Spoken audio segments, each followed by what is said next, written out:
దేవుడు ఎందుకు మనుషులను మార్చట్లేదు, ఒక్క నిమిషంలో మనుషులను మార్చేయచ్చు కదా, ఒక్క నిమిషంలో సాతాన్ని నాశనం చేయొచ్చు కదా అంటే, నువ్వు నేను దేవుడు అయితే అట్టనే చేసేవాళ్ళమేమో. అవునా, నీ మైండ్ సెట్ నా మైండ్ సెట్ అట్టాగే ఉండేది. కానీ వాక్యము దేవుడి గురించి ఏం చెప్తుందంటే, ఆకాశంలో ఉన్న దేవదూతలు దేవుని నిరంతరం పరిశుద్ధుడు పరిశుద్ధుడు మహిమ మహిమ మహిమ అని నిరంతరం పొగుడుతున్నారంటే, ఎందుకంటే నీ తీర్పులు న్యాయమైనవి, నీ తీర్పులు ఘనతగలవి అని పరలోక రాజ్యంలో దేవదూతలు నిరంతరం ఆయన పొగుడుతున్నారంటే, ఎందుకంటే ఆయన తీర్పులు న్యాయమైనవి.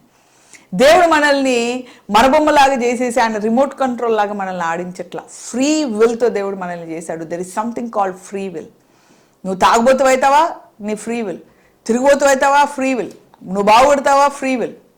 అందుకే ద్వితీయోపదేశ కాండంలో కూడా అన్ని శాపాలు చెప్తాడు, అన్ని ఆశీర్వాదాలు చెప్తాడు. ఇదిగో నువ్వు నడిస్తే ఆశీర్వాదం, ఇంట్లోకి వస్తే ఆశీర్వాదం, బయటికి పోతే ఆశీర్వాదం, నీ పిండి ఆశీర్వాదం, నీ పిల్లల ఆశీర్వాదం, ఆశీర్వాదాలు. కానీ దేవునికి వ్యతిరేకంగా వెళ్తే ఇది శాపం, అది శాపం, ఇది శాపం, అది శాపం అని ఆశీర్వాదాల కన్నా శాపాలు లెక్క ఎక్కువ ఉంటుంది. లాస్ట్కి చెప్తాడంటే, ఇదిగో శాపమును ఆశీర్వాదమును నీ ఎదుట ఉంచి ఉన్నాను, నీ ఇష్టం వచ్చింది నువ్వు ఎన్నుకో, కానీ నువ్వు ఆశీర్వాదమే ఎన్నుకోవాలని నేను ఆశపడుతున్నాను అంటాడు. అరిగడి